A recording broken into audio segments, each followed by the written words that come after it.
اس کا اصل ٹارگٹ امت محمد ہے صلی اللہ علیہ وسلم. وہ ساری نوع انسانی کی دشمنی اب آ کر مرکوز ہو گئی ہے امت محمد صلی اللہ علیہ وسلم کی دشمنی پر. اور اسی طرح یہود کا معاملہ، اگرچہ ویسے پوری نوع انسانی کے دشمن ہیں، انہیں حیوان سمجھتے ہیں، ان کی جان مال اپنے لیے مباح سمجھتے ہیں، جس طرح چاہیں لوٹیں کھسوٹیں کھائیں پیئیں انہیں. لیکن اب ان کی بھی دشمنی کا سب سے بڑا مرکز امت محمد. کیوں؟ وہی تکبر اور حسد، وہی بیماریاں. انہیں تکبر یہ ہو گیا تھا کہ 2000 سال سے یہ نبوت ہماری میراث، ہماری جاگیر. بنو اسرائیل کے اندر سینکڑوں نبی آئے، 3 کتابیں اللہ نے ہمیں عطا کی. یہ کہاں سے آ گیا محمد صلی اللہ علیہ وسلم؟ معاذ اللہ ثم معاذ اللہ. یہ امیین میں سے، یہ جنٹائلز میں سے، یہ گوئنز میں سے، یہ حقیر ان پڑھ. کہاں یہ نہیں تسلیم کریں گے. حالانکہ قرآن کہتا ہے یعرفونہ کما یعرفون ابناہم. ان کے علماء ایسے پہچانتے تھے حضور کو جیسے اپنے بیٹوں کو پہچانتے کہ یہ آخری نبی ہیں. لیکن تکبر اور حسد کی آگ میں جل اٹھے. اب ان کے بھی دشمنی کس سے ہے؟ محمد اور امت محمد صلی اللہ علیہ وسلم. یہ گٹھ جوڑ ہے. اب دیکھیے، یہ ہے میری گفتگو کا اب تک کی گفتگو کا حاصل، یہ گٹھ جوڑ. ایک غیر مرئی دنیا، انویزیبل دنیا کا ابلیس لعین اور جنات میں سے اس کے لشکری فوج.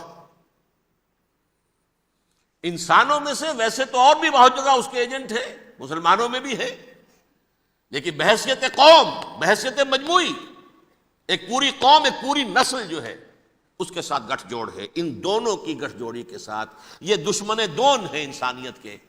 پہلا دشمن ابلیس لعین، عزازیل لعین، اور دوسرے دشمن یہود ملعون.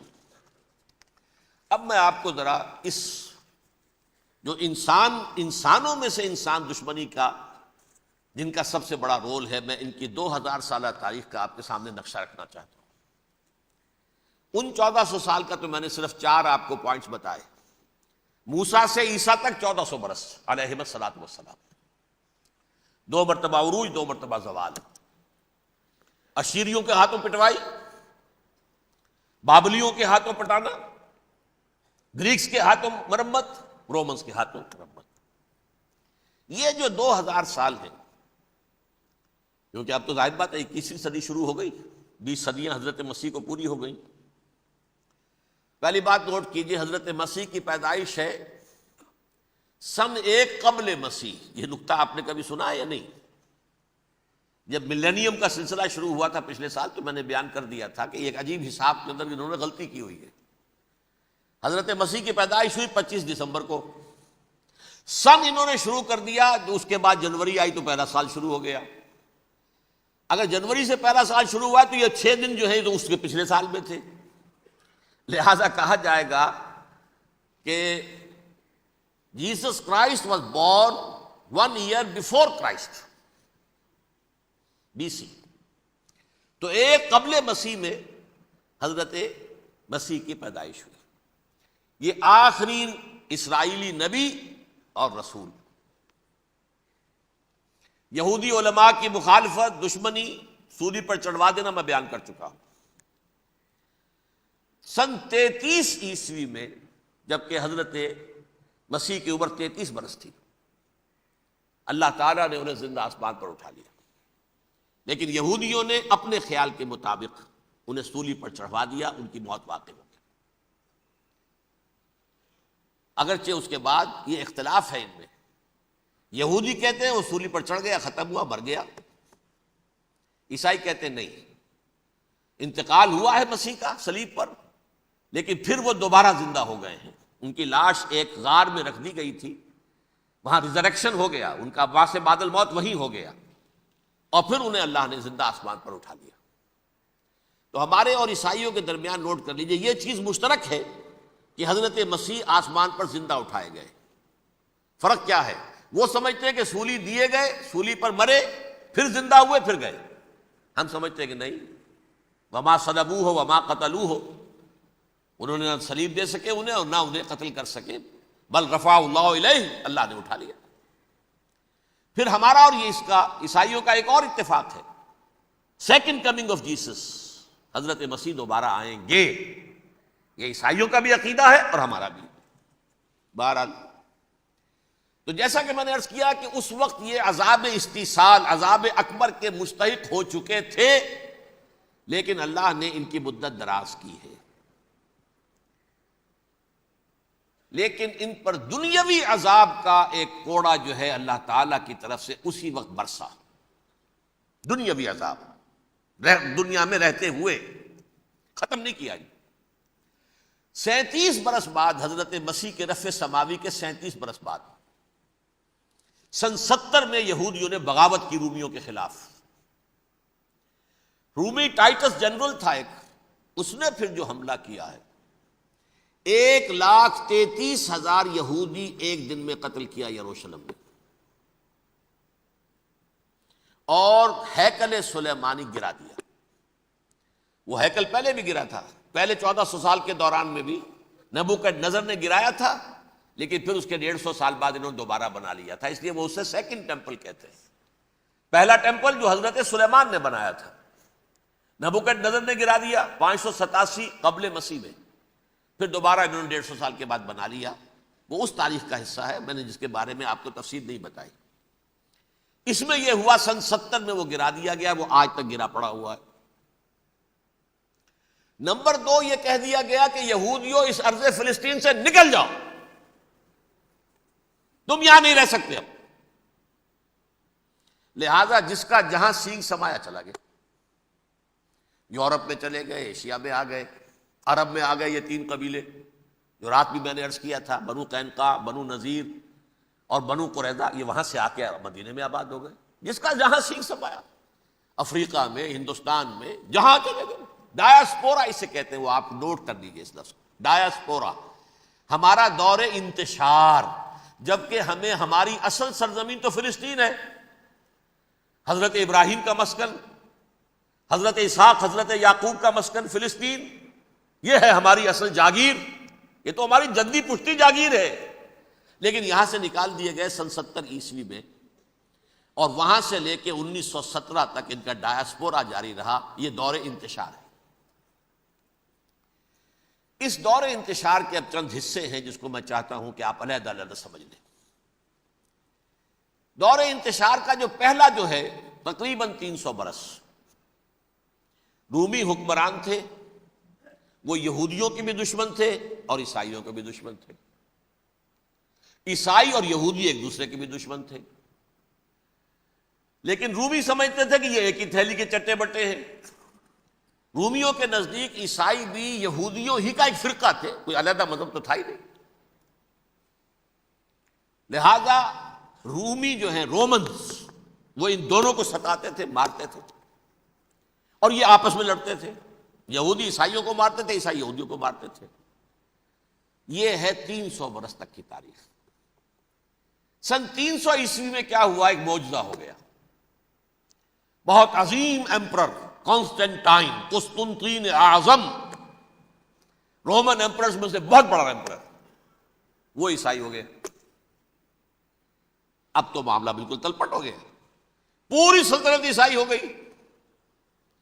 اب عیسائیوں کے عیش ہو گئے اور یہودیوں پہ مار پڑنی شروع ہوئی۔ اب عیسائیوں کا آپ خود سوچئے کہ جنہیں وہ خدا بنا بیٹھے ہیں، خدا کا بیٹا قرار دے رہے ہیں، ان کے قاتل کون؟ یہودی بدماش۔ لہذا ان کی وہ پٹائی شروع ہوئی ہے یورپ میں، پوری رومن امپائر میں، انہیں ذلیل کیا گیا، شہروں میں آمد بند، علیحدہ رہو، گھیٹوز کے اندر رہو۔ یہودی کا نام جو ہے وہ گالی بن گیا، جیسے آج بھی یہودی گالی کہتے ہیں، جیسے خنزیر کا لفظ، آخر وہ بھی اللہ کی مخلوق ہے، لیکن آپ کو معلوم ہے کوئی شخص زبان پہ نام نہیں لانا چاہتا خنزیر کا، سور کا، ہے تو مخلوق، وہ بھی ایک حیوان ہے۔ ایسے ہی یہ ہے یہودی، یہودی گالی، جیوٹ گالی۔ لہذا ایک طرف تو ان دونوں کے درمیان دشمنی، جس کو قرآن کہتا ہے وَأَغْرَيْنَا بَيْنَهُمُ الْعَدَاوَةَ وَالْبَغْضَاءَ، ہم نے ان کے مابین دشمنی جو ہے پیدا کر دی، اور جب یہ پوری سلطنت عیسائی ہو گئی تو قافیہ تنگ ہو گیا یہودیوں کا۔ اب آئیے 571 یعنی جبکہ ڈائسپورا کو کتنا عرصہ ہو چکا تھا؟ 500 برس.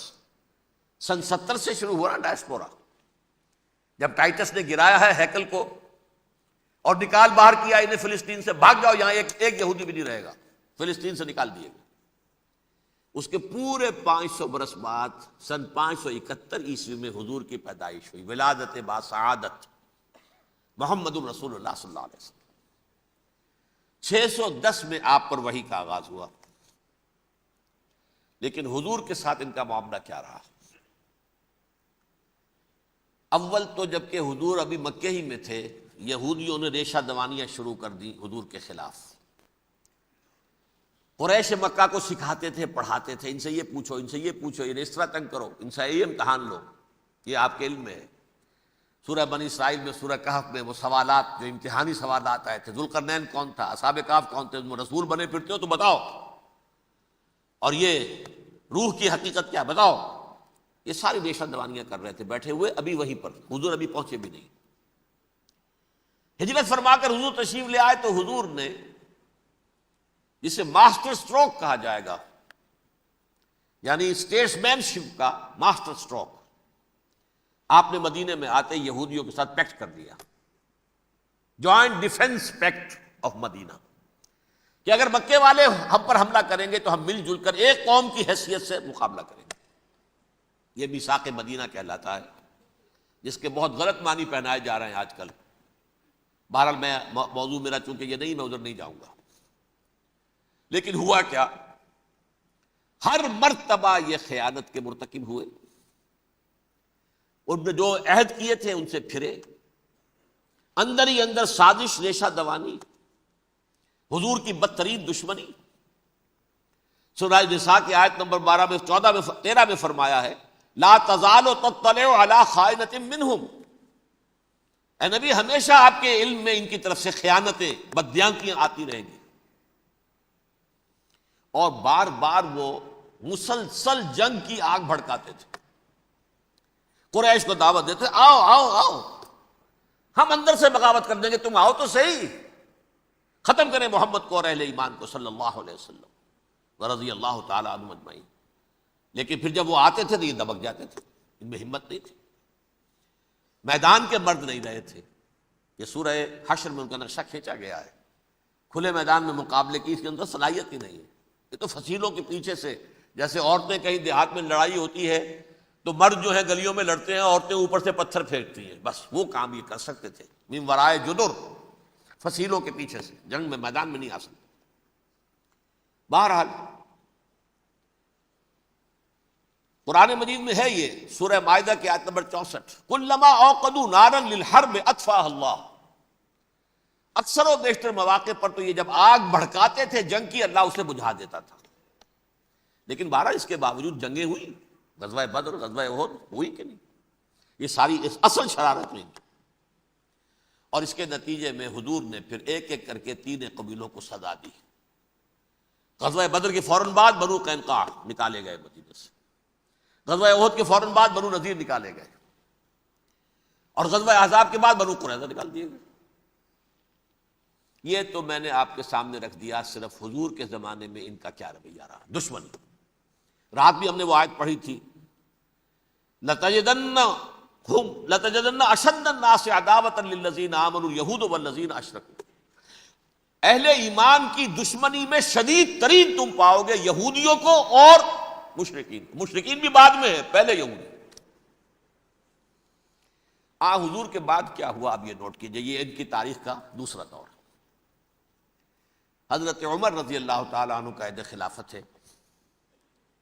بیت المقدس کا محاصرہ کیا گیا، فصیل بڑی اونچی، شہر اندر سے سیلف سفیشینٹ، حملے کا راستہ کوئی نہیں، محاصرہ طول کھینچ رہا ہے، لیکن ان کے پاس رسد بھی موجود ہے، پانی بھی موجود ہے، وہ دروازے بند کر کے بیٹھے ہوئے.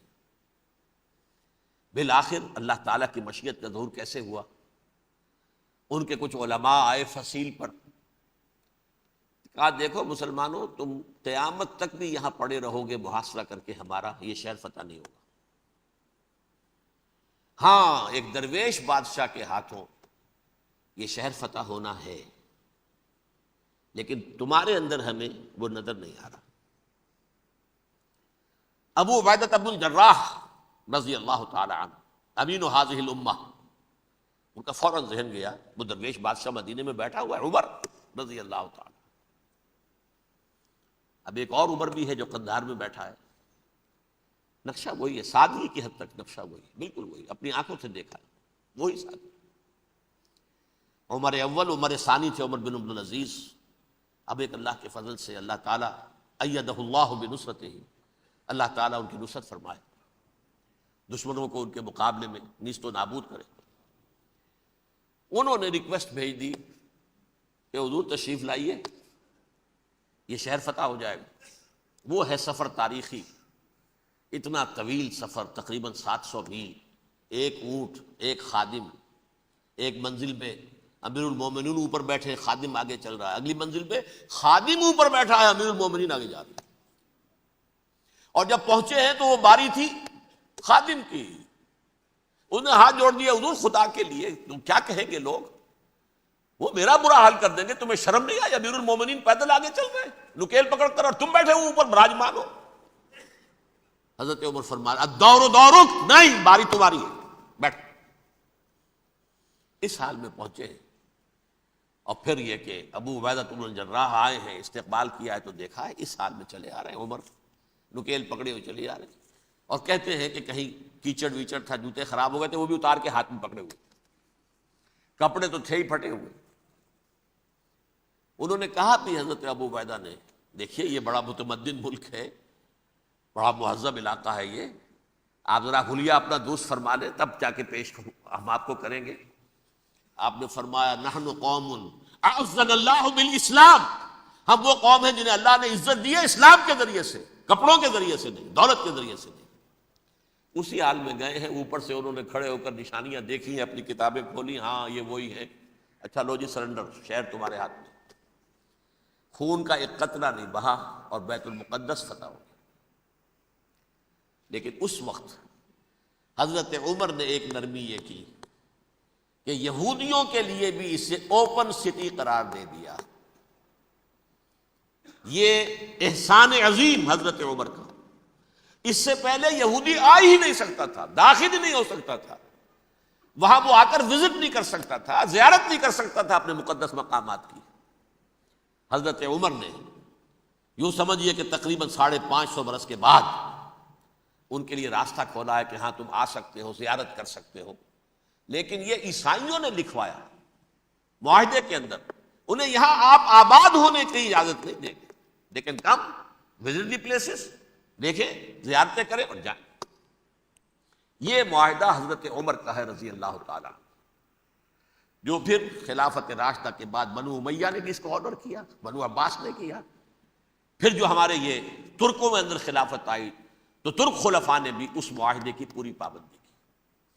فلسطین میں آ سکتے ہیں یہودی صرف زائرین کی حیثیت سے، وہاں آباد نہیں ہو سکتے۔ اب آئیے اگلا دور آیا حضرت عثمان کا دور خلافت۔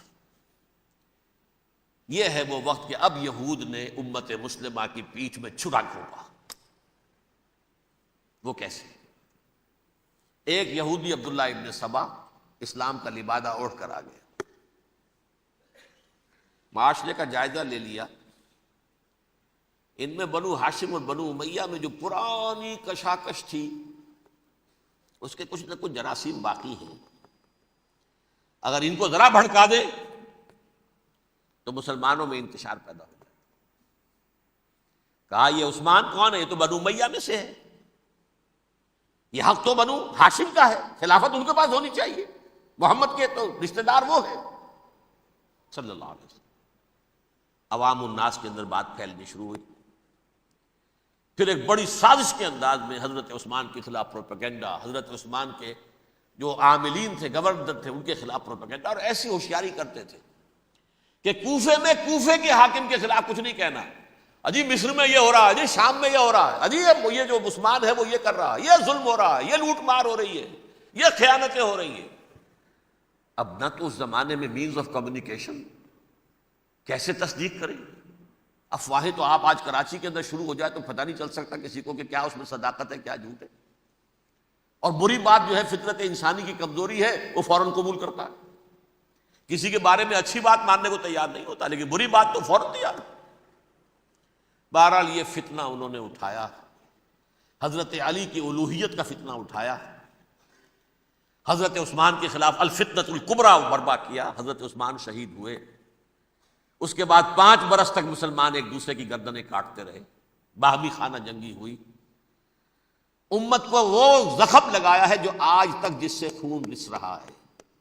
یہ شیعان عثمان اور شیعان علی تھے جو بعد میں پھر سنی اور شیعہ ہو اور آج تک ہے۔ فتنہ کس نے جگایا؟ ایک عبداللہ ابن سبا یہودی اور اس کے کارندے، شیطان کا ایجنٹ، اور انسانوں میں سے بھی اس کے جو بھی حواریین تھے اور شیطانوں کے اندر سے بھی تھے، انہوں نے بھی اس آگ کو بھڑکایا۔ یہ آپ سوچ لیجئے کہ یہ کس نے وہ زخم لگایا؟ یہودی۔ اگلا دور آیا، خلافت راشدہ ختم ہوئی، بنو امیہ کا بھی دور کافی گزر گیا۔ طارق ابن زیاد 712 عیسوی میں حملہ کرتے ہیں اسپین پر۔ اسپین اس وقت عیسائیت کا بہت بڑا گڑھ، بڑے کٹر ترین عیسائی جو ہے وہ اسپین میں تھے، لہذا یہودیوں کی وہاں بہت پٹائی ہوتی تھی، یہ میں بتا چکا ہوں، دشمنی تھی ان کی تو چلی آ رہی تھی عیسائیوں کے ہاتھوں یہودیوں کی، وہ تو سن 300 عیسوی سے ایمپرر کانسٹنٹائن کے بعد سے شروع ہو گئی تھی۔ اس حوالے سے یہودیوں نے اس وقت چالاکی یہ برتی، کچھ راستے واسطے بتائے، کچھ مدد کی طارق ابن زیاد کی۔ طارق ابن زیاد نے انہیں اپنا محسن سمجھا، ہسپانیہ فتح ہو گیا تو یہودی چونکہ محسنین کی فہرست میں آ چکے تھے، انہیں بہت اقتدار نصیب ہوا، بڑی سپورٹ مسلمانوں نے دی۔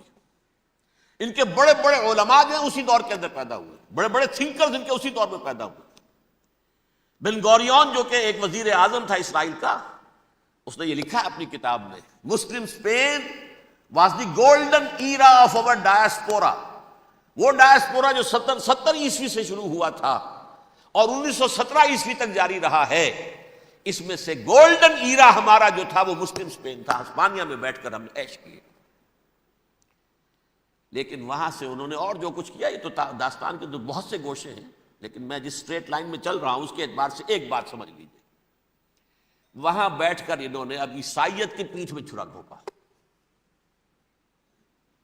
پروٹیسٹنٹ مذہب پیدا کیا، تقسیم کر دیا، جیسے شیعہ سنی کی تقسیم، عبداللہ ابن سبا، رومن کیتھولک اور پروٹیسٹنٹ کی تقسیم، یہودی علماء۔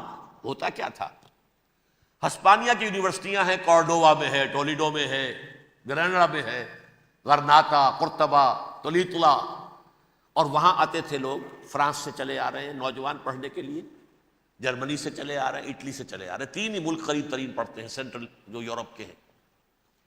یہاں پر جو ہے وہ اسلام جو نور پھیلا رہا تھا اس سے بھی مستفیض ہوئے، جہالت کے جو ہے پردے ان کے وہ چھٹے، اس کے ساتھ ہی وہ یہودی وہاں ان کے اندر جو جراثیم داخل کر رہے تھے وہ اس عیسائیت کے خلاف بغاوت تھی، جو اس وقت دنیا میں عیسائیت اس وقت تھی، پوپ کا راج تھا دنیا میں اس وقت، یورپ میں جو عیسائیت تھی اس میں ایک طرف بادشاہ تھے، لیکن بادشاہوں کی حیثیت وہاں پر یوں سمجھ لیجئے کٹ پتلیوں کی تھی، اصل قوت پوپ کے ہاتھ میں تھی۔ اور پوپ کو انہوں نے جیسے قرآن نے کہا اتخذوا احبارهم ورهبانهم اربابا من دون اللہ، کیونکہ سینٹ پال نے شریعت موسوی ساقط کر دی تھی تو اب شریعت تھی ہی نہیں، پوپ کو اختیار تھا جس چیز کو چاہے حلال قرار دے دے، جس چیز کو چاہے حرام قرار دے دے۔ اتخذوا احبارهم ورهبانهم اربابا من دون اللہ۔ انہوں نے کہا صاحب یہ پوپ کس بلا کا نام ہے، یہ بھی انسان ہے، بات تو ٹھیک تھی نا، اصل حیثیت تو کتاب کی ہونی چاہیے نا، ڈیوائن بک، دی ریویلڈ اسکرپچر، لہذا یہ کتاب ہر شخص پڑھ سکتا ہے، کوئی پوپ کے باپ کو جو ہے کوئی اس کے لیے پروپرائٹری رائٹس تو نہیں ہے کہ صرف پوپ پڑھ سکتا ہے یا پادری پڑھ سکتے ہیں، ہم بھی پڑھ سکتے ہیں، ہم بھی سمجھ سکتے ہیں۔ یہ باتیں تھی کہ جن کو بڑھا چڑھا کر بیان کر کے اور پوپ کا اقتدار ختم کرا دیا اور توجہ مرکوز کر دی بائبل کی طرف۔ اب بائبل میں بڑا حصہ تو اولڈ ٹیسٹامنٹ کا ہے۔ نتیجہ کیا ہوا؟ یہود کی عظمت پروٹیسٹنٹس کے نزدیک مسلم ہو گئی۔ اصل قوم تو یہ ہے، وہ دشمنی بدلی کہ نہیں بدلی؟ موسیٰ کے امتی یہ ہے، تورات موسیٰ کو دی گئی، ابراہیم کی نسل یہ ہے۔ لہذا وہ جو دشمنی تھی، جو عداوت تھی کہ ہمارے خدا کو سولی چڑھانے والے ہیں یہ بدماش، اس کا ازالہ ہوا اس پروٹیسٹنٹ مذہب کے نتیجے میں۔ یہ میں اب آپ کو بتاتا ہوں کہ ایک نتیجہ وہ نکلا ہے جسے برٹرنڈ رسل نے بیان کیا ہے۔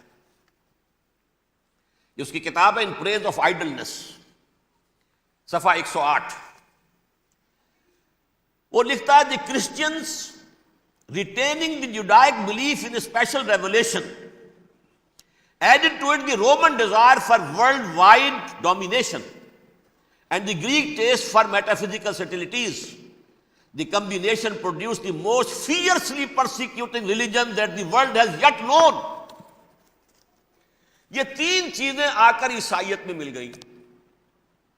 ایک تو جب یہ اولڈ ٹیسٹمنٹ جو ہے وہ ان کے ہاتھ میں آ گئی، اور اس کے میں کچھ آپ کو بتا دیتا ہوں کہ اولڈ ٹیسٹمنٹ کی تعلیمات، کیونکہ یہ اولڈ ٹیسٹمنٹ جو ہے یہ محرف تھی۔ اصل تورات تو گم ہو گئی تھی 587 قبل مسیح میں، جب پہلی مرتبہ ہیکل جو ہے تباہ ہوا ہے، اس وقت ختم ہو گئی تھی۔ اس کے کوئی 150 سال کے بعد انہوں نے یادداشتوں سے مرتب کر کے لکھی ہے۔ اب اس میں ان کے اپنے خیالات، اپنے امانی، اپنی توجیحات وہ شامل ہو گئی۔ لہذا میں آپ کو حوالے دیتا ہوں اس کتاب کے اندر مظالم کی جو تعلیم دی گئی ہے۔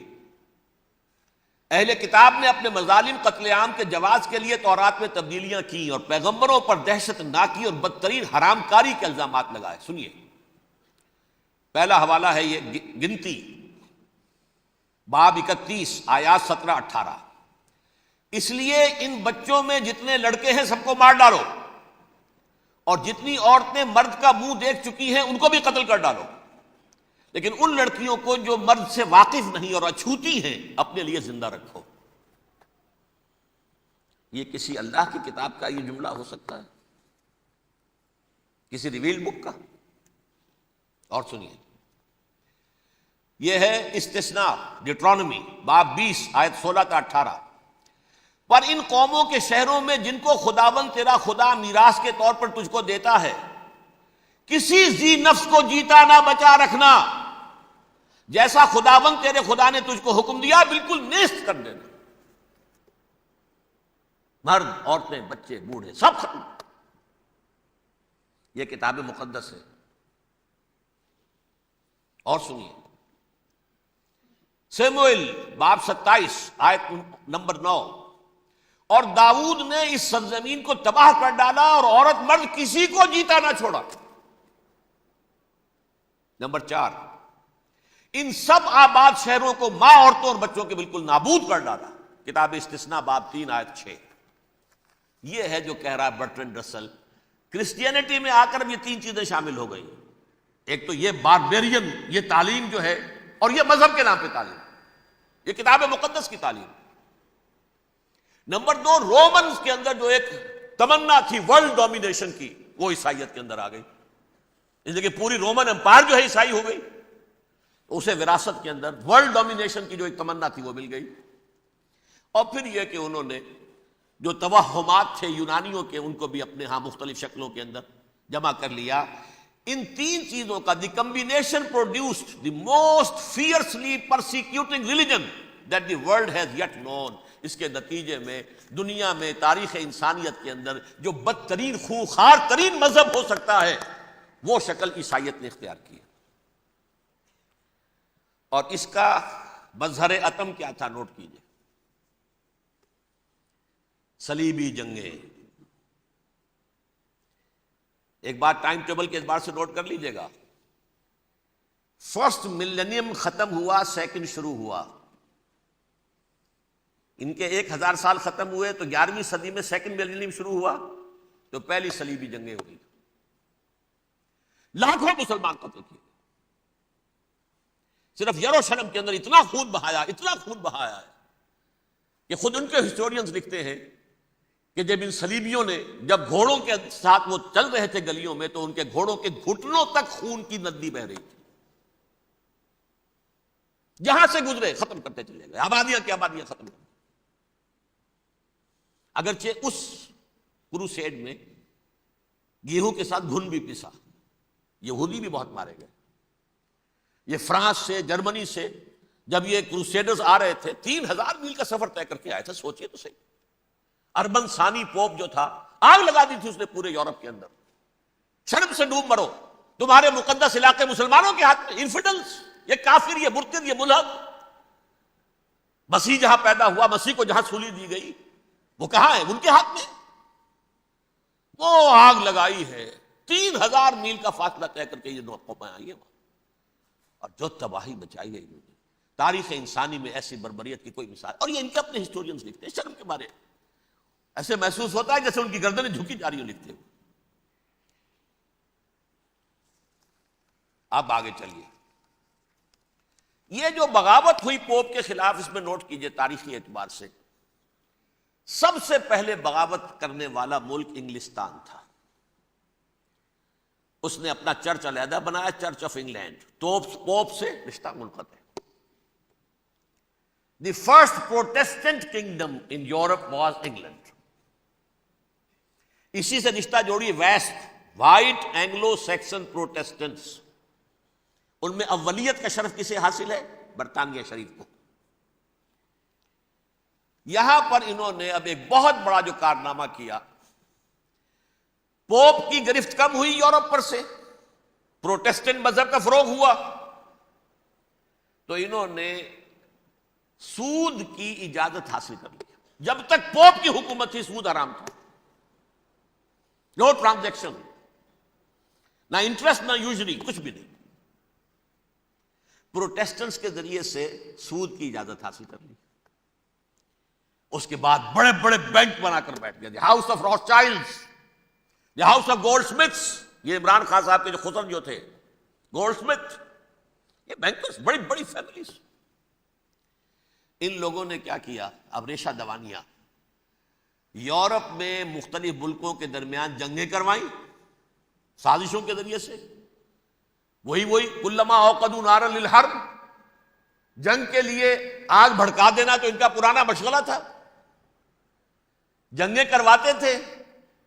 پھر فرانس کے بادشاہ کو بھی قرض چاہیے اسلحہ کے لیے، انگلستان کے بادشاہ کو بھی قرض چاہیے، ہاؤس آف روتھ چائلڈز کا ایک نمائندہ وہاں بیٹھا ہے، یہاں بیٹھا ہے، اور منہ مانگے شرح پر سود کے اوپر قرض دے رہے ہیں۔ ان کو سب کو جو ہے ان کے سارے مالی وسائل کھینچ لیے، دولت پر قبضہ کر کے بیٹھ گئے، اور اس کا نتیجہ یہ نکلا چند 100 سالوں کے اندر کہ فرنگ کی رگے جاں پنجے یہود میں، اس سودی نظام کے ذریعے سے دولت پر ان کا قبضہ۔ علامہ اقبال 1905 سے 1908 تک رہے تھے نا وہ، لیکن یہ کہ ان کی نگاہ تھی ایسی، گاہ میری نگاہ تیز چیر گئی دل وجود، گاہ الجھ کے رہ گئی میرے توہمات میں۔ انہوں نے دیکھا ہے کہ فرنگ کی رگے جہاں پنجے یہود میں ہے۔ ابھی ہٹلر کا تو وجود بھی نہیں تھا، بعد میں ہٹلر کو محسوس ہو گیا نا واقعتاً ہمارا اصل دشمن یہ یہودی ہے جو یہاں پر بیٹھا ہوا، جو ہمارا خون چوس رہا ہے۔ آخر یوں ہی تو نہیں، دماغ اس کا ایسے تو خراب نہیں ہو گیا تھا۔ یہ قتل عام، یہ ہولوکاسٹ کس لیے؟ اس نے پہچان لیا تھا، اس لیے کہ وہ ویسٹ نہیں تھا، وائٹ اینگلو سیکسن پروٹیسٹنٹس، اصل جادو جو چلا وہ ان پر چلا، اور برطانیہ ان کا سب سے بڑا جو ہے وہ پشت پناہ، مددگار، حامی۔ اس کے ساتھ ساتھ انہوں نے کوشش کی، یہ ترک خلفاء بیچارے، مرد بیمار تو بن ہی چکا تھا یورپ کے اندر، زوال سے دوچار ہو چکی تھی ترکی خلافت، انہوں نے بھی محل بنائے تھے۔ آج تجھ کو بتاتا ہوں تقدیر امم کیا ہے، شمشیر و ثنا اول، طاؤس و رباب آخر۔ بڑے بڑے قرضے لے کر محل بنے تھے یہ، جو آج جا کر آپ استنبول میں دیکھ لیجئے، قرضوں کے اندر بندھے ہوئے۔ لیکن یہ کہ کم سے کم یہ ضرور کیا کہ بڑی سے بڑی رشوت انہیں یہودیوں نے پیش کی کہ کسی طرح ہمیں فلسطین میں آباد ہونے کی اجازت دے دو۔ لیکن this goes to their credit. انہوں نے کہا نہیں، یہ معاہدہ جو عمر نے کیا تھا رضی اللہ تعالی عنہ، اس کو میں نہیں بدل سکتا. تم جاؤ، جا کے زیارت کرو، آ جاؤ. تم وہاں آباد نہیں ہو سکتے کیونکہ ترکی کے زیر نگی تھا نا علاقہ. سلطنت عثمانیہ میں شامل تھا پورا ویسٹ ایشیا، پورا ایسٹ یورپ، پورا شمالی افریقہ. 3 بر اعظموں پر پھیلی ہوئی تھی سلطنت عثمانیہ اور خلافت عثمانیہ. 400 برس تک خلافت ان کے ہاں رہی ہے. انہوں نے نہیں مانا. نتیجہ کیا نکلا؟ انہوں نے اس خلافت کے نظام کو ختم کرنے کے لیے سازش شروع کی. اس سازش کا نتیجہ تھا، اس کو دیکھ کر بھانپ کر ہندوستان میں تحریک خلافت چلی ہے. بولی اماں محمد علی کی جان بیٹا خلافت پر دے دو، ساتھ ہوں تیرے شوکت علی بھی جان بیٹا خلافت پر دے دو. تحریک چلی. ابھی ختم نہیں ہوئی تھی خلافت، لیکن نظر آ گیا تھا. بڑا پیارا واقعہ ایک صاحب نے سنایا ہے کہ جب شیخ الہند جو ہیں اسیر تھے مالٹا میں، یہ 1915 سے 1920 تک رہے، تو وہاں جو تھا مالٹا کا جو کیمپ تھا جس میں کہ یہ اسیر تھے، اس کا کمانڈانٹ جو تھا انگریز، انہوں نے دیکھ لیا تھا یہ بہت فرشتہ خصلت انسان ہے، نورانی شکل ہے، تو وہ اچھا میل ملاپ تھا. ایک روز کہا حضرت شیخ الہند نے کہ آپ لوگ ہماری خلافت کے پیچھے کیوں پڑے ہوئے ہیں؟ وہ تو ایک مردہ شے ہے، اس میں کوئی جان تو ہے نہیں، کوئی طاقت نہیں ہے، پھر بھی آپ ہماری ایک نشانی ہے، اسے کیوں آپ جو ہے برباد کرنے پر تلے ہوئے؟ اس نے کہا اتنے بھولے نہ بنیے حضرت، ہمیں معلوم ہے اس نیم مردہ خلافت میں بھی طاقت اتنی ہے کہ اگر جہاد کا فتویٰ اس نے دے دیا تو انڈونیشیا سے موریتانیہ تک مسلمان کفن سر سے باندھ کے نکل آئے گا، یہ ہمیں معلوم. لہذا ہم نے ختم کرنا ہی کرنا. اور ختم کس سے کرایا؟ ایک فری میسن مصطفیٰ کمال پاشا. چاک کر دی ترک ناداں نے خلافت کی قبا، سادگی اپنوں کی دیکھ اوروں کی عیاری بھی دیکھ. عیاری کس کی تھی؟ یہود کی، اور ان کے اعلی کار برطانیہ. ابھی خلافت ختم بھی نہیں ہوئی تھی، برطانیہ کے ذریعے سے 1917 میں بالفور ڈکلیریشن کے ذریعے سے حق حاصل کر لیا کہ ہاں جا کر یہ آباد بھی ہو سکتے ہیں. چونکہ دوسری جنگ عظیم میں سلطنت عثمانیہ ختم ہو گئی تھی، خلافت نام کی تھی، سلطنت تو ختم ہو گئی، ترکی رہ گیا تھا صرف. اور جنرل ایلنبی کی فوجیں داخل ہو چکی تھی یروشلم میں. یروشلم پر قبضہ برطانیہ کا ہو چکا تھا، اور قبضہ دلوانے والے برطانیہ کو ہمارے ہندوستان کے مسلمان فوجی بھی تھے. اربوں بغاوت کی ترکوں کے خلاف، اور انگریزوں کی فوج میں ہمارے ہندوستان کے مسلمان سپاہی بھی تھے. بہرحال اب چونکہ ان کے پاس آ گیا، برطانیہ نے اعلان کر دیا، بالفور ان کا وزیر خارجہ، Jews have a right to settle in Palestine، وہ جائیں آباد ہو سکتے ہیں. یہ 1917 کا اعلان ہے. اس کے بعد جو کچھ انہوں نے طریقے برتے ہیں، اس میں دھن دھوس دھاندلی دھوکہ ہر چیز. مثلا دھن گئے، جناب یہ آپ مکان بیچیں گے؟ اچھا جی لے لیجئے. آپ کیا مانگتے ہیں؟ 10 لاکھ. میں 11 لاکھ دیتا ہوں لیکن کل ہی نکل جائیں. پیسے کی کمی تھی نہیں، پورا یورپ کا سرمایہ ان کے پاس، بینکرز کے پاس. زائنسٹ موومنٹ اصل میں بینکرز کی موومنٹ تھی. 1897 میں جمع ہو کر انہوں نے جو پروٹوکول بنائے تھے وہ کون تھے؟ سب کے سب بینکرز تھے. دولت کی کمی نہیں تھی. تم 10 کی بجائے 11 لو، نکل جاؤ. یہ کھیت بیچتے ہو کتنے کا؟ بھائی 12 کا. ہم 13 دیتے ہیں بھائی، جلدی سے نکل جاؤ. یہ بھی کیا، دھن کے ذریعے سے ڈسپلیس کیا، جہاں زور چلا نکال دیا. اور اس کے بعد پھر جب سن 48 میں اسرائیلی ریاست قائم ہو گئی، اب اسرائیلی جو ہے عدالتوں میں استغاثے دائر کرنے شروع. یہ فلاں مکان میرے پڑانے پکڑ دادا سگڑ دادا کا تھا 2000 سال پہلے، اس کے اوپر یہ قبضہ کر کے بیٹھے ہوئے، یہ میرے پاس دستاویزات ہیں. اچھا ٹھیک ہے آپ نکل جائیں، یہ مکان ان کا ہے. اس طریقے سے انہوں نے بے دخل کیا فلسطینیوں کو، اور خود وہاں پر قدم جما کر مضبوطی سے بیٹھ گئے. یہ ہے کہ جو مغربی اقوام نے کیا ہے. اس میں سیکنڈ جو ہے رول پلے کیا ہے امریکہ نے. ویسٹ جو ہے اس کا نمبر 2 امریکہ تھا، اب نمبر 1 امریکہ ہے. اب برطانیہ کی کوئی حیثیت ہی اب نہیں ہے، لیکن سب سے بڑا وکیل جو ہے وہ وہی ہے اب بھی. لیکن ظاہر بات ہے کہ west white Anglo Saxon Protestants کا امام اس وقت جو ہے وہ برطانیہ، یو ایس اے. 1948 میں یہ قائم ہوا، اور یہاں پہ نوٹ کیجئے پاکستان 47 میں قائم ہوا ہے، اور تقریباً 9 مہینے ہیں درمیان میں. اگست 47 اور مئی یا جون 48. اس کا کیا مطلب ہے یہ میں بعد میں بتاؤں گا آپ کو. پہلی جنگ ہوئی 48 میں، عربوں نے بغاوت کی اور عرب جیت رہے تھے. اچانک پتہ نہیں کیوں عربوں نے جنگ بند کر دی.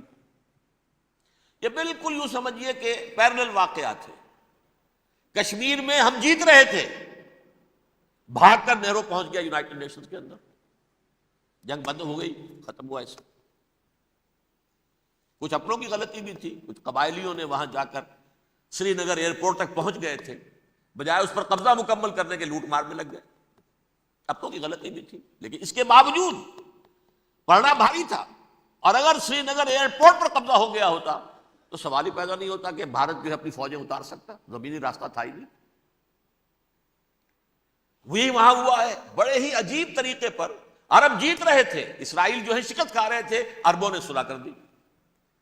کچھ مہینوں کے بعد عربوں نے دوبارہ جنگ کی. اتنے عرصے میں یہ اسرائیلی، یہ سب جو ہیں جتنے دہشت گرد ہیں اسرائیلی، یہ اس دور کے لوگ ہیں. وہ چاہے منیچم بیگن تھا یا کوئی اور، یہ سب کے سب اس دور کے ٹیررسٹ. اب انہوں نے ڈٹ کر جو مقابلہ کیا، عربوں کو شکست دی بڑی سخت. سن 48 میں عربوں کو شکست ہو گئی. سن 67 میں روس کے سکھانے پڑھانے پر جمال عبد الناصر نے حملہ کیا، بلاکیٹ کر دیا ایلات کا، بندرگاہ کا. 6 دن کی جنگ کے اندر اسرائیلیوں نے روس سے پورا صحرا سینا لے لیا، اسرائیل شام سے گولان ہائٹس لے لیے، اردن سے یہ پورا مغربی کنارہ جو یہ اردن کا حصہ تھا، اور مشرقی یروشلم اردن کے پاس تھا، اس پر بھی قبضہ کر لیا. 1967 کی جنگ کا نتیجہ کیا نکلا؟ یروشلم پورا کا پورا یہودیوں کے قبضے میں چلا گیا، جو 1948 میں آدھا کر دیا گیا تھا. ویسٹرن یروشلم یہ یہودیوں کے پاس، ایسٹرن یروشلم مسلمانوں کے پاس، اور مشرقی یروشلم ہی میں مسجد اقصی ہے اور قبۃ الصخرہ ہے، وہ مسلمانوں کی تحویل میں تھے. اردن کا قبضہ مسلمانوں کی تحویل. لیکن اب 67 میں پورا یروشلم ان کے قبضے میں آ گیا. پھر بہرحال مصر نے ایک کوشش کی بدلہ لینے کی سن 73 کی جنگ میں، اور اس میں کوئی شک نہیں بڑی شجاعت کا مظاہرہ کیا. رمضان وار آف 1973 بارلیو لائن کراس کر دی، جسے وہ سمجھتے تھے کہ کوئی طاقت دنیا کی ہمارے اس دفاعی جو ہے لائن اس کو کراس کر نہیں سکتی. لیکن پھر جب امریکہ اپنی پوری طاقت لے کر میدان میں آ گیا ہے تو ظاہر بات ہے کہ مصر کی حیثیت امریکہ کے مقابلے میں کچھ نہیں. یہ ہے میں نے جو مختصر سی تاریخ آپ کے سامنے رکھ دی ہے. اب جو اصل مسئلہ ہے سمجھیے، سین کیا ہے، منظر کیا ہے. یہ پہلو وہ ہیں بہت سے کہ جو شاید بہت سے حضرات کے نگاہوں میں نہ ہوں، باقی تو یہ تاریخ کے واقعات ہیں، اکثر لوگوں کے علم میں ہوں گے. یہودیوں میں بھی ایک بڑی شدید اندرونی کشاکش ہے، جیسے ہم مسلمانوں میں. کچھ مسلمان وہ ہیں جو نماز روزے کی پابندی کرتے ہیں، دین سے انہیں تعلق ہے. کچھ وہ ہیں جو نہ نماز نہ روزہ نہ کچھ، نام تو ان کے ہیں، محمد حسین ہیں، غلام علی ہیں تو صحیح، سیکولر ذہن ہے، مادی پرستی ہے، کچھ نہیں ہے کہ نہیں. ایسا ہی ان کے ہاں بھی ہے. اصل یہودی جو ہے، عملی یہودی، اس کی شکل آپ نے اگر کبھی دیکھی ہو، اس کے سر کے اوپر اونچا ہیٹ ہوتا ہے کالا، ان کی زلفیں لمبی لمبی ہوتی ہیں، خاص طور پر یہ جو ہے کلپٹی کے بال، یہ قلمے جو ہیں یہ تو لا کے چھلے بنا کر بڑا خوبصورت سا جو ہے وہ ہار بناتے ہیں. لمبا کالا کوٹ پہنا ہوتا ہے، لمبی داڑھی ہوتی ہے. یہی وجہ ہے کہ مسلمانوں میں بھی مصر میں جس کی لمبی داڑھی ہوتی تھی، اب کچھ حالات شاید بدل گئے، وہ سمجھتے تھے یہ یہودی ہے. یعنی لمبی داڑھی یہودی رکھتا تھا، مسلمان نہیں. مسلمان تو عرب صرف ٹوکن داڑھی رکھتے ہیں یا شیو کرتے ہیں، یا سعودیوں کی طرح صرف کوئی نشان چھوڑتے ہیں، اللہ اللہ خیر سے. لمبی داڑھی شعار جو ہے یہودیوں کا ہے. ایک انتہا پر تو یہ ہے، دوسری انتہا پر وہ جنہیں کسی شے سے غرض نہیں، شراب بھی پیتے ہیں، سب کچھ ہے، سور بھی کھاتے ہیں یہودی، بینکرز ہیں، بڑے بڑے سائنسدان ہیں، سب کچھ ہیں، وہ زیادہ تر جو ہیں سیکولر ذہن کے۔ کچھ بیچ بیچ میں بھی ہے، جیسے یہ ایریل شیرون ہے، ویسے شیوڈ ہے، داڑھی تو نہیں ہے اس کے، لیکن سر پہ وہ ضرور وہ جو ہے اس کی ٹوپی سی آپ کو رکھی نظر آ جائے گی۔ یہ ہے درمیانی یہودی ہونے کا نشان، کہ ایک شعار انہوں نے اپنا جو ہے برقرار رکھا ہوا، وہ ایک ٹوپی چپکی ہوئی سے ہوتی ہے، وہ ٹوپی کیا ہوتی ہے پتہ نہیں، کیسے چکی رہتی ہے مجھے نہیں معلوم۔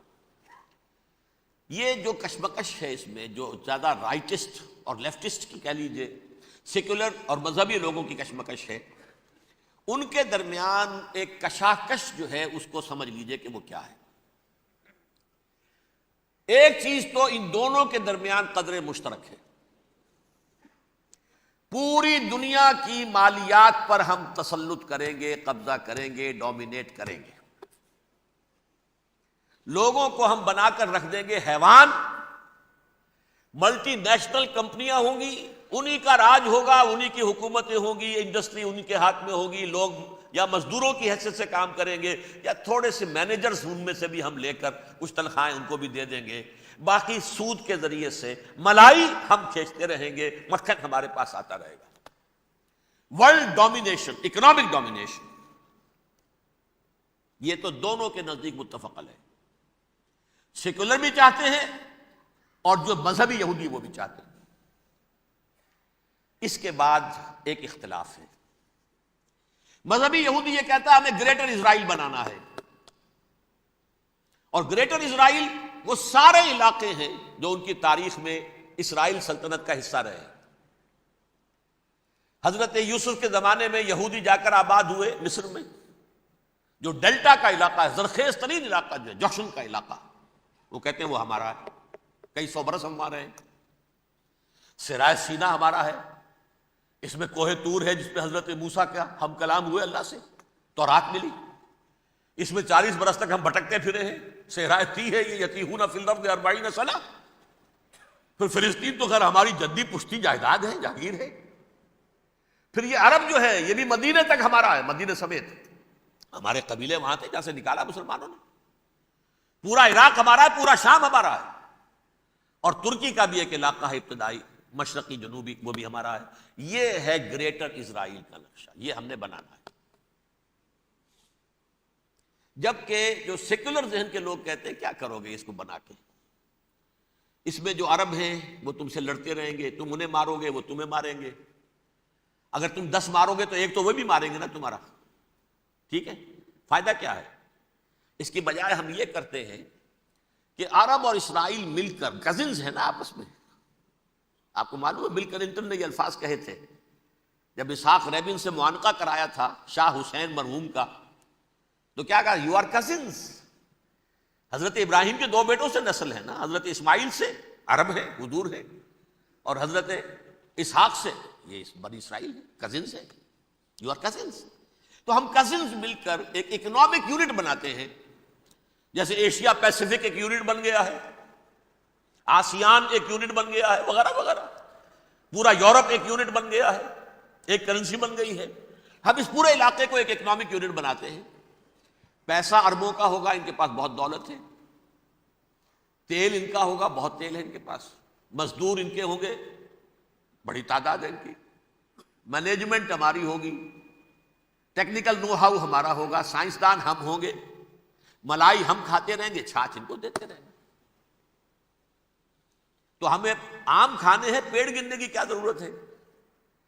خام خواہ ان کی دشمنی مول لیں، زیادہ دشمنی بڑھائیں، یہ اس چھوٹے سے اسرائیل کو تسلیم نہیں کرتے، ہم گریٹر اسرائیل کو کیسے تسلیم کر لیں گے یہ؟ لہذا اس خیال کو دل سے نکالو۔ یہ اختلاف ہو گیا نمبر 1، بہت بڑا اختلاف۔ لیکن نمبر 2، اس اختلاف میں اتفاق یہ پیدا کیا گیا، یہاں ایک بات ہم آپ کی مانتے ہیں، ہم کسی بھی پیس پروسیس میں جروشلم نہیں دیں گے ان کو، عربوں کو، یہ انڈیوائیڈڈ دارالخلافہ رہے گا اسرائیل کا۔ اور نمبر 2، مسجد اقصیٰ اور قبۃ الصخرہ کو گرا کر 3rd ٹیمپل بنائیں گے۔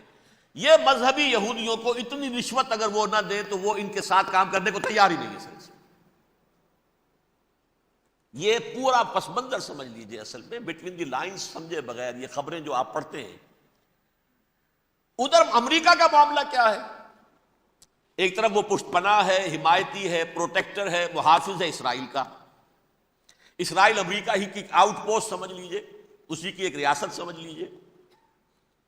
لیکن اس کے ساتھ ہی وہ اپنے جو دنیاوی عالمی مصلحتیں ہیں، اتنی بڑی قوم عرب کی جو ہے اسے بھی دشمن تو نہیں بنانا چاہتا.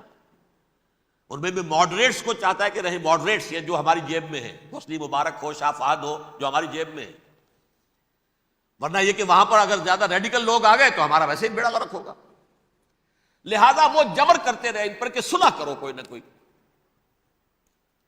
یہ صلح کے لیے دباؤ امریکہ کا ہے، اسرائیل نہیں چاہتا صلح، دباؤ ہے امریکہ کا. اب میں آپ کو یاد دلاتا ہوں، خلیج کی جنگ ختم ہوئی، بش، یہ باپ اس کا جو اب ہے بش، اس کا بڑا بش جو سینئر، اس کی پاپولیرٹی ریشو جو ہے 89% تھی اس وقت امریکہ کے اندر. اس نے اتنی بڑی جنگ فتح کی تھی اور چند امریکی مرے صرف. لیکن اس نے ایک موقف اختیار کیا یہود کے خلاف. $10 بلین منظور ہو چکے تھے، اسرائیل کو دیے جانے تھے نئے سیٹلمنٹس بنانے کے لیے اسرائیل میں. اس نے کہا یہ رقم میں ایشو نہیں کروں گا جب تک پیس پروسیس شروع نہیں کرتے. یہ دباؤ تھا جس کے آگے گھٹنے ٹیکنے پڑے $10 بلین کے لیے. لیکن اس کا بدلہ یہ چکایا کہ الیکشن میں ہرا دیا اسے. حالانکہ وہ ہیرو، فاتح، خلیج کی جنگ کا فاتح، 89% ریٹنگ، الیکشن میں 0. دباؤ تھا. اسی طرح بل کلنٹن کا دباؤ رہا، کسی طرح صلح کرو، کسی طرح صلح کرو، کسی طرح صلح کرو. اور اس معاملے میں میں یہ تسلیم کرتا ہوں، اس معاملے میں اس نے واقعتاً ایڑی چوٹی کا دور لگایا. اور یہ بھی تسلیم کرتا ہوں کہ اس کے دباؤ میں آ کر ایہود باراک جہاں تک چلا گیا تھا، اب کوئی نہیں جا سکتا. وہ آفر نہیں دے مل سکتی اب دوبارہ فلسطینیوں کو. یہ بھی میں بھول گیا آپ کو بتانا. یہ جو پروسیس شروع ہوا ہے جس کا نام تھا لینڈ فار پیس، اصول کیا دیا تھا امریکہ نے کہ دیکھو اسرائیلیوں، یہودیوں، تم نے سن 67 میں جو زمینیں ان سے چھینی تھی، جو علاقے، یہ ان کو واپس کر دو اور ان سے صلح کر لو، یہ سب تمہیں ریکگنائز کر لیں گے، جنگ ختم ہو جائے گی. صحرائے سینا دے دو، مصر تم سے صلح کر لے گا. وہ ہو گیا، انور سادات نے صلح کر لی، ریکگنائز کر لیا، صحرائے سینا واپس آ گیا. عربوں نے اسے اپنی فولڈ سے نکال دیا، عرب لیگ سے نکال دیا. شام بھی تیار رہا ہے لیکن پورا گولان ہائٹ مانگتا ہے. وہ ابھی جو پچھلے دنوں کلنٹن کے آخری دور میں گفتگو ہوئی تھی، اس نے کہا جتنا تم نے ہم سے علاقہ چھینا تھا سارا واپس کرو تو ہم کر لیں گے ریکگنائز. اس میں سے کچھ ایسا اسٹریٹجک امپورٹنس کا علاقہ ہے وہ یہودی کسی دور پر دینے کو تیار نہیں، لہذا صلح نہیں ہو سکی. شرق اردن سے جو علاقہ لیا تھا وہ ٹھیک ہے، وہ رکھو، اس کے اندر فلسطینی ریاست بنا دو. یہ علاقہ جو ہے فلسطینیوں کی میجورٹی ہے اس میں، تو اس کو فلسطینی ریاست بنا لو. ایک ریاست ودن ریاست ہو جائے گی، اسرائیل ریاست، فلسطینی ریاست. یہ ہیں 3 مین پوائنٹس. چوتھی بات پہ آ کر روک دیتے تھے کہ یہ پھر بعد میں سوچیں گے یروشلم کا مستقبل کیا ہوگا، یہ موسٹ سینسٹیو ایشو جو ہے یہ بعد میں سوچیں گے. اب جب یہ پیس ٹاک شروع ہوئے تو یاد ہے اسحاق ریبین تھا، اسے کس نے قتل کیا؟ یہودی نوجوان نے. یہ تم کیسے دے رہے ہو زمینیں؟ ہمیں تو اور لینی ہے. تم نے صحرائے سینا واپس کر دیا، ہمیں تو جشن کا پورا علاقہ لینا ہے. مصر کا سارا فرٹائل ایریا جو ہے وہ لینا ہے اس سے. تم گولان ہائٹس دے رہے ہو، ہمیں پورا شام لینا ہے. لہذا تم کیسے کر رہے ہو؟ لینڈ فار پیس، پیس اور نو پیس، نو لینڈ. زمین ہم واپس نہیں کریں گے، ہمیں تو اور لینی ہے. کس نے قتل کیا؟ یہودی نے. فلسطینی نے تو قتل نہیں کیا. ایہود باراک کی بات میں آپ کو بتا رہا ہوں، یہ یہاں تک چلا گیا تھا کہ اسرائیلی ریاست بھی ہم فلسطینی ریاست بھی مان لیں گے، یروشلم بھی، مشرقی یروشلم دے دیں گے، تمہارا اقتدار ہوگا اس پر. البتہ یہ جو احاطہ ہے جس میں جنوب میں مسجد اقصیٰ ہے اور ذرا شمال کی طرف ہے قبۃ الصخرہ. قبۃ الصخرہ آپ جانتے ہیں جب بھی ٹیلی ویژن پر یروشلم سے کوئی خبر آ رہی ہوتی ہے تو پیچھے وہ بڑا سا مینار، وہ گنبد نظر آتا ہے سنہرا. یہ وہ جگہ ہے چٹان، ٹیمپل ماؤنٹ. یہ پہاڑی تھی پہلے، جیسے کوہ صفا کوہ مروہ اب کیا رہ گئی ہے، کبھی پہاڑیاں تھی. یہ کوہ صفا کے اوپر چڑھ کر حضور نے نعرہ لگایا تھا ما صباحا. اب کیا ہے وہ کوہ صفا بیچارہ، وہ تو ایک چھوٹی سی علامت ہے، کوئی پہاڑیاں سے دکھائی دیتی ہے، اس کے اوپر بھی گنبد ہے. اسی طرح ٹیمپل ماؤنٹ ہے وہ جہاں پر کہ ہیکل سلیمانی تھا، اور وہ گرا دیا تھا رومیوں نے، مسلمانوں نے تو نہیں گرایا. لیکن پھر حضور کو معراج وہاں سے ہوا تو عبد الملک بن مروان نے وہاں پر یہ بہت بڑا گنبد بنا دیا. یہ قبۃ الصخرہ ہے. وہ مسجد اقصیٰ نہیں ہے، مسجد اقصیٰ اس کے علاوہ ہے، وہ جنوبی علاقے میں ایک ریکٹینگولر احاطہ ہے بہت بڑا، جس کے جنوبی علاقے کے اندر مسجد اقصیٰ ہے، اور یہ اس کے شمالی حصے. یہود براق نے یہاں تک آفر کر دی تھی کہ مسجد اقصیٰ کو اپنے پاس رکھ لو، لیکن یہ ٹیمپل جو ہے، یہ ٹیمپل ماؤنٹ، یہ قبۃ الصخرہ کی، اس لیے کہ یہ ہماری کمٹمنٹ ہے مذہبی یہودیوں کے ساتھ کہ ہم یہاں پر جو ہے ٹیمپل بنائیں گے. تھرڈ ٹیمپل، ہیکل سلیمانی کی تیسری مرتبہ تعمیر یہاں ہوگی. لیکن ظاہر بات ہے فلسطینی کیسے مان لیں، مسلمان کیسے مان لیں؟ یہ ہے وہ چیز کہ جس کی وجہ سے وہ سارا معاملہ ناکام ہوا. ویسے مجھے یقین ہے کہ اگر فلسطینی مان بھی لیتے تب بھی یہودی جو ہیں جس طریقے سے اسحاق ریبیون کو اس نے قتل کر دیا تھا، تو یہ اس کو بھی، یہود براق کو بھی قتل کر دیتے، اور وہ کسی صورت تسلیم نہ کرتے کہ یہ یروشلم جو ہے یہ ان ڈیوائیڈڈ سٹی نہ رہے، بلکہ ڈویژن ہو جائے اس کی، اور صرف مغربی حصہ ہمارے پاس رہ جائے اور مشرقی جو ہے عربوں کے پاس. کبھی تسلیم نہیں کرتے، مر جائیں گے. اب دیکھیے اس وقت شکل کیا ہے. میرا اندازہ یہ ہے کہ اب جو مذہبی یہودی ہیں ان کے صبر کا پیمانہ لبریز ہو گیا ہے، اور اب ایک مڈ وے آدمی اس وقت وہاں پر آ گیا ہے، ٹوپی والا. اگرچہ وہ پریکٹسنگ یہودی اس طرح کا نہیں ہے، داڑھی والا نہیں ہے، زلفوں والا نہیں ہے وہی کوٹ پینٹ والا، لیکن یہ کہ اوپر رکھتا ہے وہ ٹوپی. ایریل شرون، اور انتہائی سفاک، جس نے کہ فلسطینیوں کے 2 کیمپ ایسے اڑائے تھے جیسے کہ چیونٹیوں کا ہو لشکر ہو اور ان کو پاؤں تلے رون دیا جائے، اس طریقے سے ختم کیا. بہت بڑا قاتل، مرڈرر، وہ وزیر اعظم ہے. اور اب جو ہے ان کے صبر کا پیمانہ لبریز ہو گیا ہے. اب ان کا فیصلہ یہ ہے کہ انہیں 3 بڑے بڑے قدم اٹھانے. نمبر 1، فلسطینیوں کا خاتمہ، ایتھنک کلینزنگ. اگر یہ فلسطینی رہتے ہیں یہاں پر تو اگر 10 ہم ان کے ماریں گے تو 2-3 یہ ہمارے مار دیں گے. تو اسرائیلی کی جان تو بہت قیمتی ہے، یہ تو خیر 1000 بھی مر جائیں تو کوئی بات نہیں، یہ تو کیڑے مکوڑے ہیں، جنٹائلز ہیں، گوئمز ہیں. یہودی وہ مر جائے، لہذا ان کا ٹنٹا بکاؤ، اب ان کو ختم کرو. وہ اشتہار شاید آپ کے دنوں سے گزرا ہوگا جس میں میں نے یہ الفاظ لکھے ہیں کہ بوسنیا کی ایتھنک کلینزنگ جو ہے ماند پڑ جائے گی. اور جو کچھ ایتھنک کلینزنگ ہوئی تھی 500 برس قبل ہسپانیہ میں، اس کا نقشہ آپ دیکھیں گے دنیا میں. اس وقت کیا ہوا تھا؟ عربوں کو، مسلمانوں کو یا جلا دو، قتل کر دو، یا جہازوں میں ان کو ڈمپ کر ہوئے اور لے جا کر شمالی افریقہ کے ساحل کے اوپر اتار دو اور ڈمپ کر دو. ایک بچہ بھی نہیں رہنے دیا تھا ہسپانیہ میں. 1492 میں سقوط غرناطہ ہوا ہے، اور اس کے بعد 10 سال کے اندر اندر ایک ایک بچہ مسلمانوں کا ختم کر دیا. یہ ہے فیصلہ ان کا. اب بہت بڑا قدم وہ اٹھانے پر مجبور ہے. کب تک آپ رہیں گے؟ ہمارے لوگ مارتے ہیں، 16 نوجوان ہمارے مار دیے. لیکن آج گھر تھا، اس میں ایک چلا گیا فلسطینی، بم اپنے جسم سے باندھ کر وہاں اڑا دیا، خود بھی اڑ گیا، 16 ان کے نوجوان اڑ گئے. لہذا یہ چیز ان کے لیے ناقابل برداشت ہے. ان کے صبر کا پیمانہ اب لبریز ہو رہا.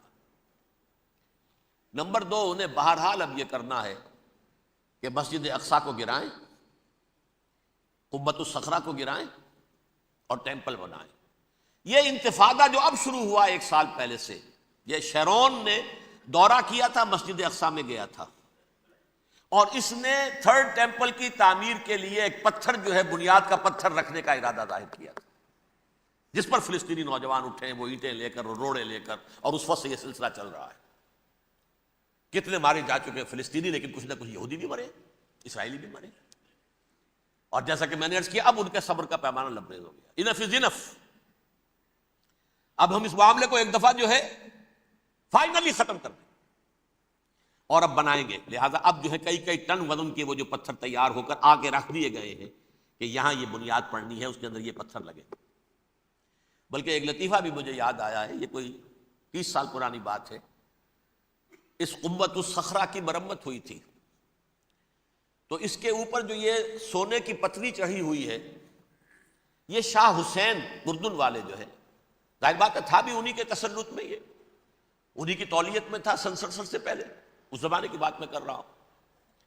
تو انہوں نے پتہ نہیں 30 من تھا یا 30 ٹن تھا سونا جو ڈونیٹ کیا تھا اس کے اوپر یہ پتری چڑھانے کے لیے, جو بہت بڑا گنبد نظر آتا ہے پورے کے پورے ماحول کے اوپر چھایا ہوا. اس وقت یہودی اخباروں نے لکھا تھا بہت اچھا ہے, یہ سونا ہمارے کام آئے گا جب ہم اپنا ہیکل تعمیر کریں گے. کہاں جائے گا سونا؟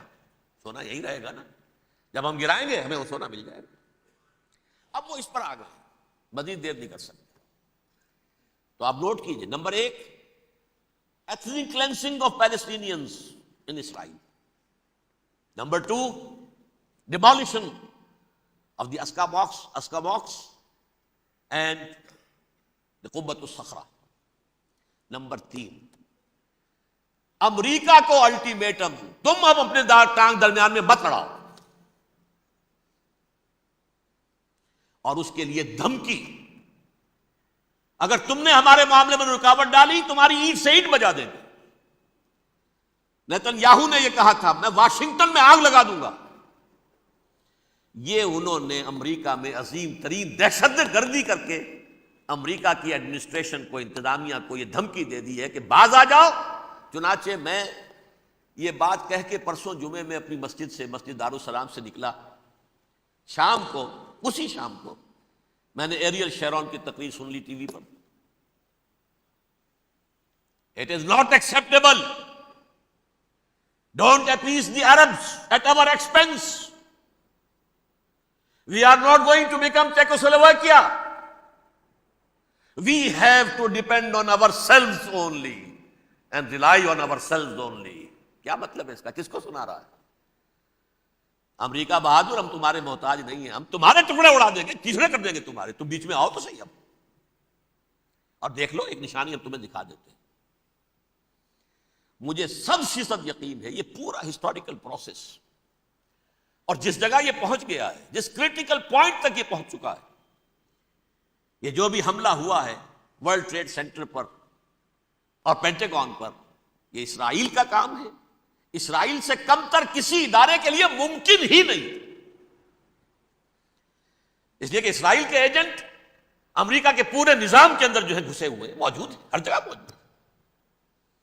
جیسے سرطان کا پھوڑا ہوتا ہے پورے جسم میں وہ اپنی جڑیں جما لیتا ہے, ایسا ہے. پوری ایڈمنسٹریشن, پوری اکانومی, تمام ذرائع ابلاغ, پرنٹڈ میٹر ہو یا یہ کہ الیکٹرانک میڈیا, سب ان کے قبضے میں. ڈیفنس کا سارا معاملہ ان کے قبضے میں ہے. کوئی اور طاقت یہ کر ہی نہیں سکتی. امریکہ, اس کے سیکیورٹی کے معاملات تہ در تہ, دائرہ اندر دائرہ, اس دائرے تک 100 میل تک کوئی جہاز آ جائے گا اگر کہیں جو کہ ان آئیڈینٹیفائی ہو تو یہ ہو جائے گا, کوئی اس سے آگے آگے تو یہ ہو جائے گا, اس سے آگے, اور وہ آ رہا ہے, چلا آ رہا ہے. پینٹاگون پر آ گیا ہے اور 1 گھنٹے بعد آیا ہے. پہلی سٹرائک جو ہوئی ہے ورلڈ ٹریڈ سینٹر, اس کے 1 گھنٹے کے بعد پینٹاگون پر آ گیا. پینٹاگون وہ تو یوں سمجھیے ان کی مملکت کا حساس ترین دفاع کا مرکز, اور اس کا 1/3 حصہ جلا کے راکھ کر دیا. انہوں نے یہ دھمکی دی ہے, لیکن اس سے ان کے پیش نظر مقاصد کیا تھے؟ 3. اس دہشت گردی کے 3 مقاصد. فوراً اس کا رخ موڑ دینا اسامہ اور اس کی القاعدہ کی طرف. امریکہ غصے میں لال بھبوکا ہو کر فوراً اقدام کرے, اور ایک طرف تو اسامہ اور ان کے ساتھ طالبان کا ٹنٹا مکا دے, اور دوسری طرف چونکہ پاکستان الائی ہے اور پاکستان کے عوام جو ہیں وہ طالبان کے ہمدرد ہیں, وہ اگر اٹھے تو ان کا بھی بیڑا گرک. ایک تیر سے 2 شکار تو ادھر ہو جائیں جو مستقبل میں انہیں خطرہ ہے. 1967 کی جنگ کے بعد جبکہ انہوں نے فتح کا جشن منایا تھا یہودیوں نے، تو انہوں نے پیرس میں جو ایک جشن منایا ہے، وہاں بن گوریون کی تقریر یہ تھی، ہمیں کسی عرب ملک سے کوئی خطرہ نہیں، کوئی اندیشہ نہیں، ہمیں اندیشہ اگر ہے تو صرف پاکستان سے۔ یہ ہے وہ بات جو میں نے کہی تھی، نکتہ کیا ہے، یہ سائملٹینیسلی کیوں وجود میں آئے ہیں یہ دو ملک؟ مشیت ایس میں پاکستان کا رول یہ ہے۔ حدیث میں آتا ہے ما انزل اللہ من دائن الا انزل لہ دوان، اللہ نے کوئی بیماری ایسی نہیں اتاری جس کا کہ توڑ اور دوا پیدا نہ کیے۔ اسرائیل کا توڑ پہلے پیدا کیا، جیسے بچے کی ولادت بعد میں ہوتی ہے، ماں کی چھاتیوں میں دودھ پہلے پیدا ہو جاتا، یہ اللہ کی فطرت ہے، اللہ کا طریقہ ہے۔ خطرہ انہیں ہے تو ہم سے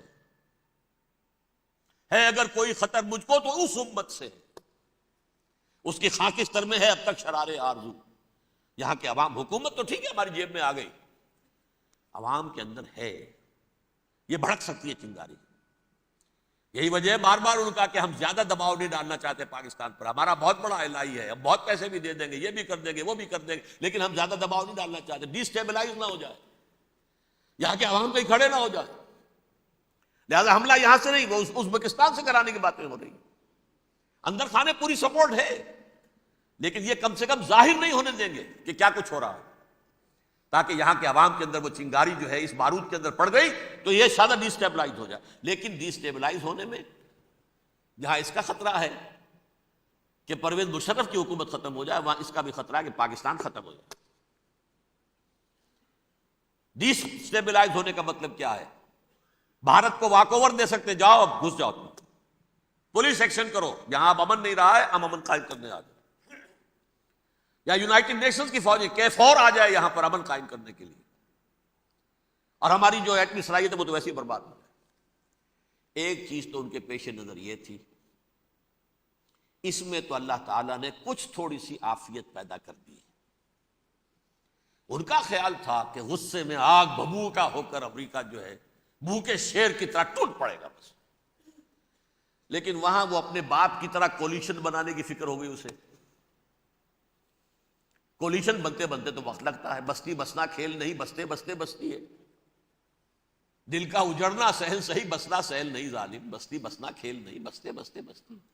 کولیشن بناتے بناتے نیٹو بھی پھدکنے لگا تھا کہ ہمارے پاس انہوں نے کچھ ثبوت دیا ہی نہیں ابھی تک، کوئی کسی نے کچھ اور کہا، سعودی عرب نے بھی کہہ دیا ہمارے اڈوں سے آپ جہاز اڑا کر حملہ نہیں کریں گے وغیرہ وغیرہ۔ اس چکر میں ایک تو وقت نکل گیا، اور دوسرے فوراً ہی ان پر آیا ہو گیا یہ تو ہمارے ساتھ کیا ہی اسرائیل نے ہے۔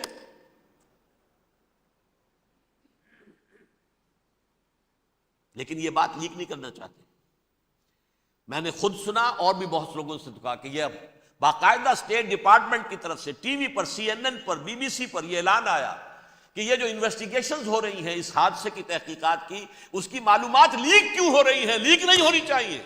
کیوں؟ اسامہ کے خلاف اگر کوئی ثبوت ہے، لیک ہو جائے 1000 مرتبہ، کسی کو کوئی نقصان ہے؟ یہ کون سا تھا، کون سا لیکیج ہے جسے روکنا مقصود ہے؟ وہ تو ہمارا متمنا ہے، ہمارا بیٹا ہے،